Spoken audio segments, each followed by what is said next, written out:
Larry Ellison, billionaire owner of Oracle, and I don't even know what else at this point. I mean, he owns so many different things.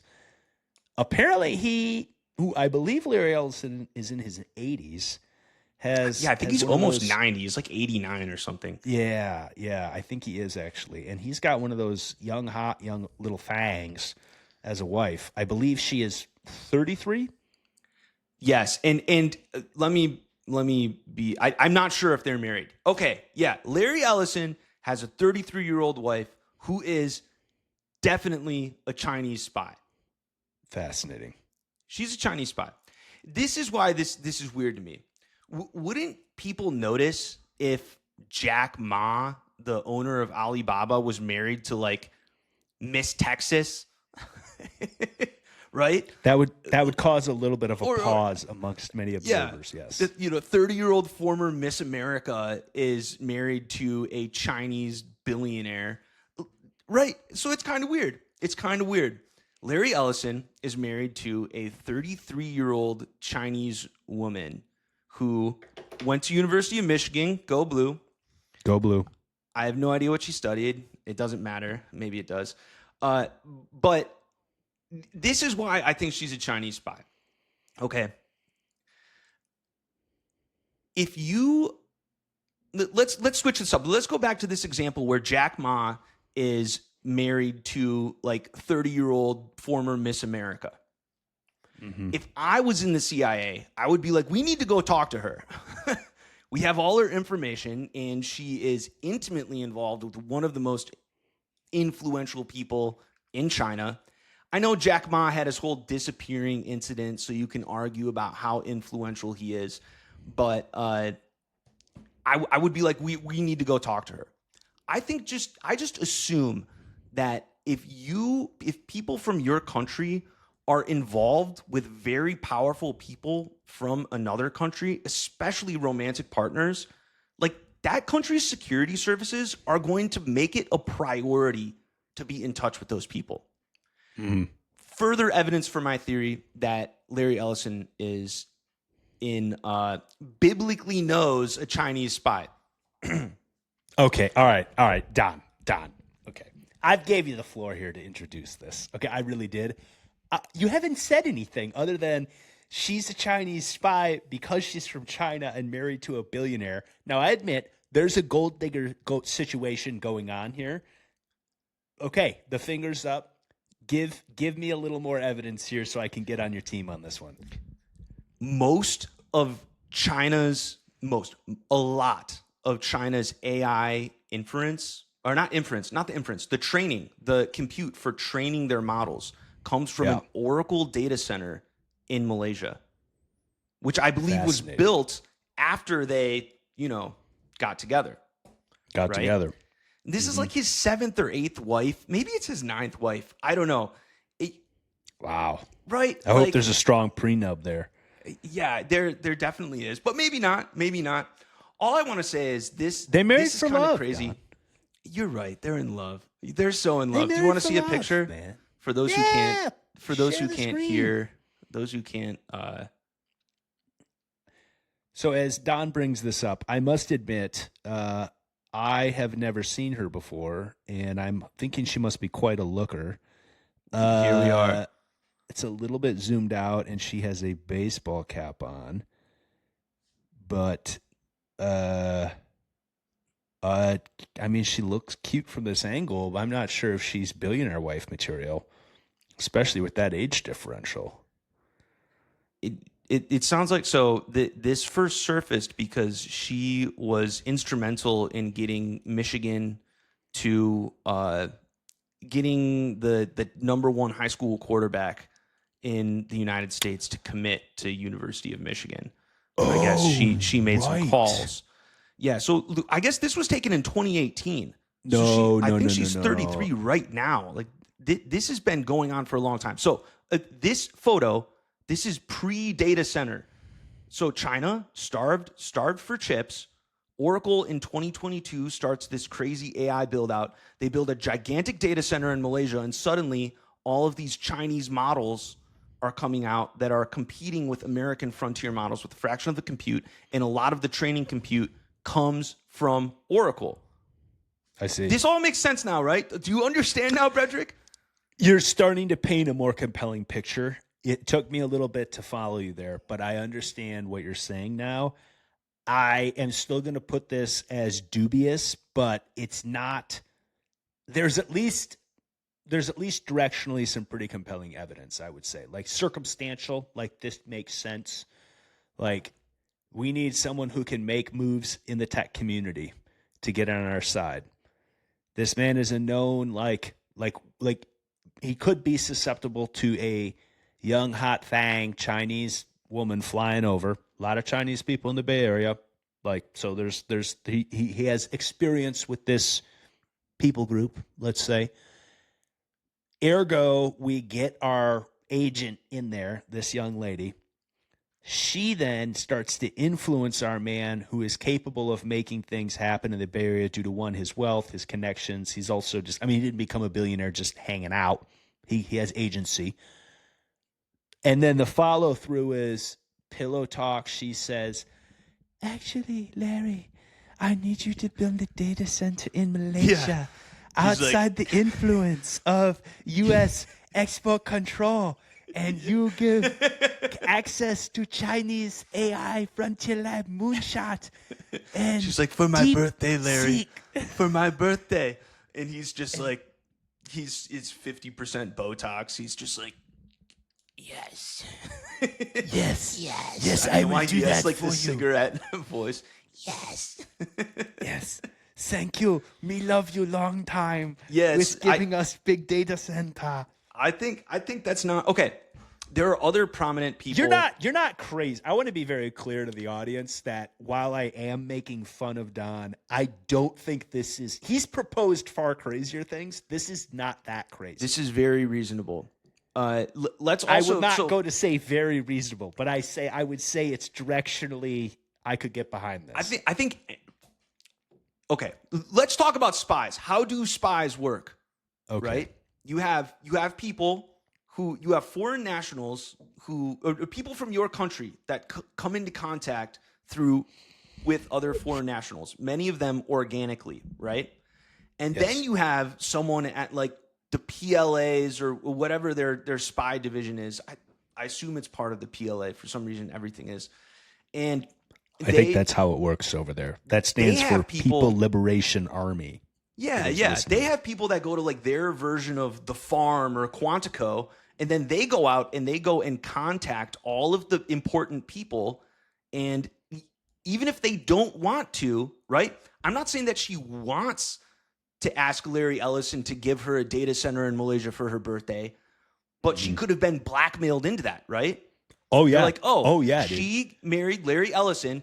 The alarm bells go off in the headquarters. They're like, okay, everyone go and let's just find every single one of her family members and threaten her and be like, if you don't get this data center for your 30th birthday, bad things are going to happen, right? Like, this is not all consensual. Like, you can be a spy and be pressured into it. Like, you don't want to do it, but you have to. That's how a lot of this intelligence work functions. Can I tell you a true story? This is a firsthand story. Many of you, it is true.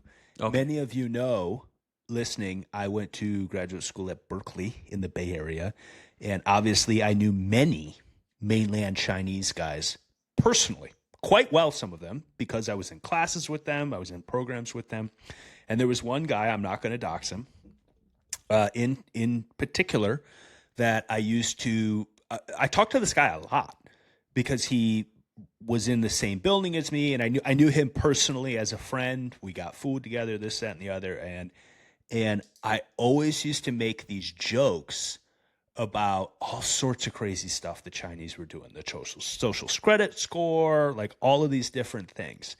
And finally, in my last year at Berkeley, I was at Berkeley for 6 years. I remember one time getting a meal with this guy. And I had made another joke, this, that, and the other. And he goes, "You want me to be very real with?"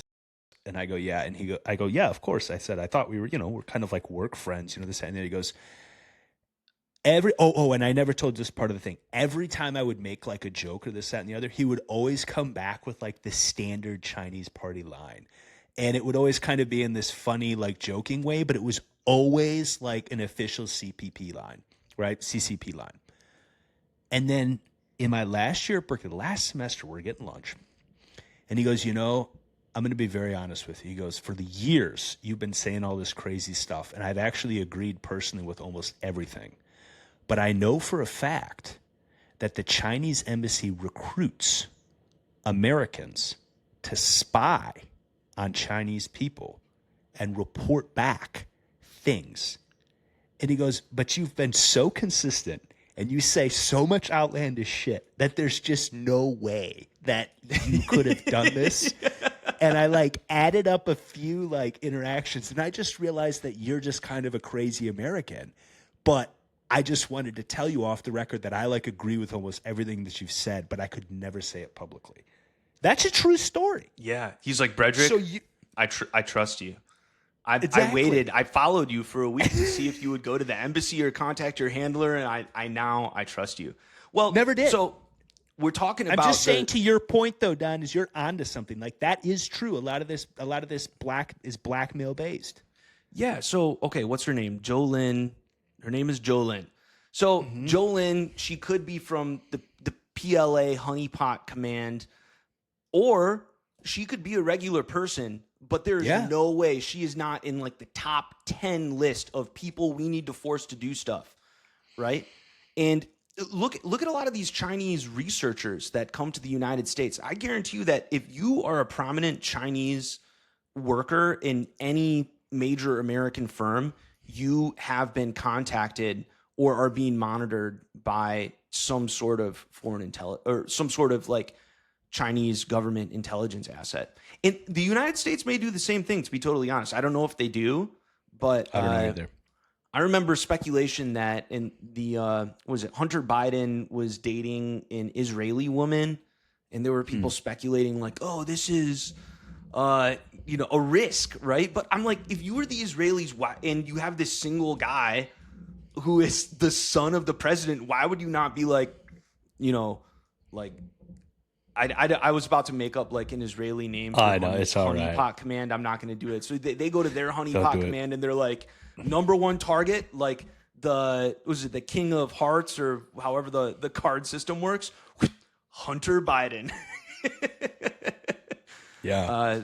So It that's makes just how I think sense. the whole thing works. Well, honestly, though, it makes sense. I'm coming around to your whole theory here. I'm not sure. I haven't seen any hard evidence, but like you paint a picture that makes a lot of sense. I actually want to go one step further and say it would actually be irresponsible of any honest, like, patriot of any country that believes in their country and they work in a capacity to be able to do this kind of stuff to not pursue these opportunities. So what I mean by that is the equivalent, the PLA person who would be in charge of this, it's almost their duty to themselves and their people and their country to attempt to do something like this. And I say that just as someone who loves people. I obviously love the United States. I hope our people are this competent and doing things like this across the world.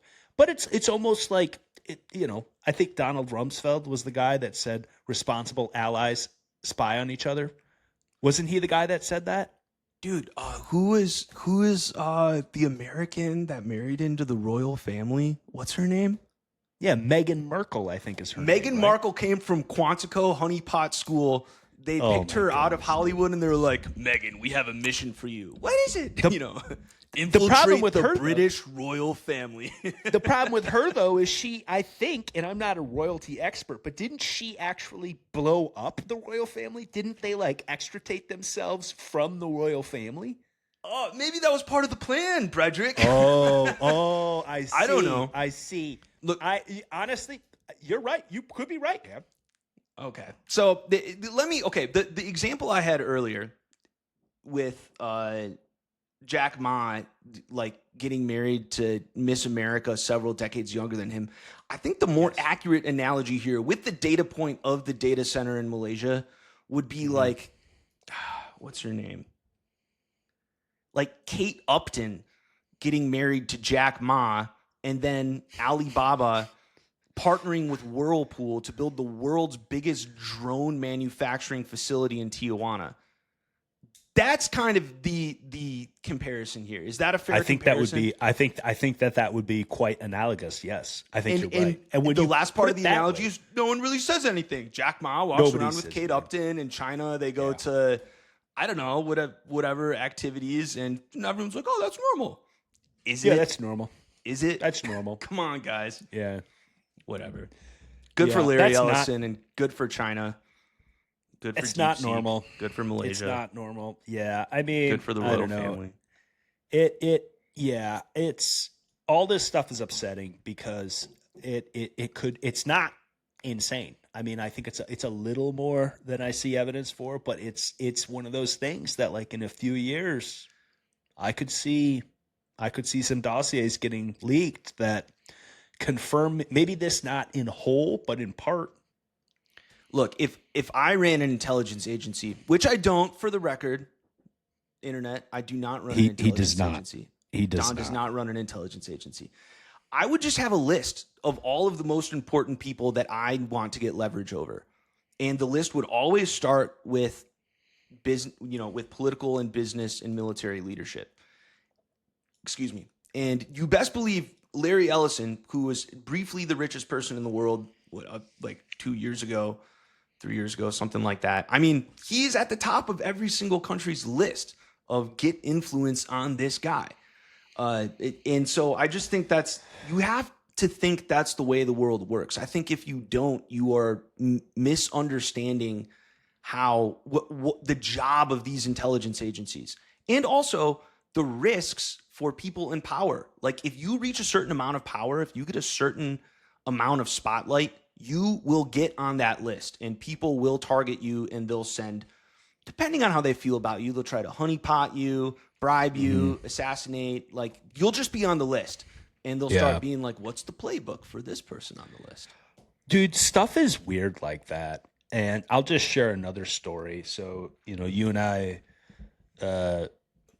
both know many people in the Bay Area, and I was out there with a particular person that you and I both know rather well. And we went to a party in the Mission. This was just like a I don't want to say a throwaway party, but like it wasn't like a big thing. Yeah, just like it was soiree. But it was like, it was a little more grungy than that. It was like a techno party. There was a bunch of crypto people there when I used to work in crypto, and this, that, and the other. And I don't think I should share this person's name. I don't know, just because I don't want to be weird. But like, there was an extremely influential tech billionaire there that was just there in the crowd, if you will. And literally, I'm sitting there in this like weird courtyard thing in San Francisco in the Mission. And this dude who I just met, literally, he just looks at me and he just goes in and he goes, hey, don't look back right now, but this guy is right behind you. And I'm like, bullshit, there's no way that guy. Everyone would know this guy, very famous guy, very wealthy guy. And I'm like, that's bullshit, man. There's no way that guy's at this party right now, this, that. And he's like, no, I'm not kidding you. So I just like very discreetly look over and I'm just like, it was 100% him, 100% him. And I'm just like, what is this guy doing at this party? It makes no sense. Like, don't you have other stuff to do? Like, don't you have like, shouldn't you have like bodyguards around you? Like, you move markets, man. How are you just here at some crazy party in the Mission? I felt nervous walking in this place. How did you just walk in here, man? So all I'm saying is, to your point, is the world is like more fragile than we think. And getting influence over somebody like that literally, if this guy were to do something or do or like be hurt or killed or something, like the market would move. It would be international news. So I don't know. It's very interesting to think who's actually pulling the triggers and that kind of stuff. And influence is very important. Yeah. It's almost like you need to assume that if someone doesn't have leverage over this person, they are trying to get leverage over every single influential person. Like, if I am Long Da and I am the head of PLA Honeypot Command, I'm going to be like, how do you get into that party I'm going to be like my subordinates, go to this party, find out how to get into this party in the mission, which probably Figure it out. isn't that hard. Yeah, you just need to become like a circling specialist in the rationalist community or whatever. No, I mean, dude, not even that. Like I guess this person scored us the invites to this, but like we just rolled up. We just rolled up to this like apartment building. Yeah. And just walked in. We didn't buy tickets or anything like that. We just walked in.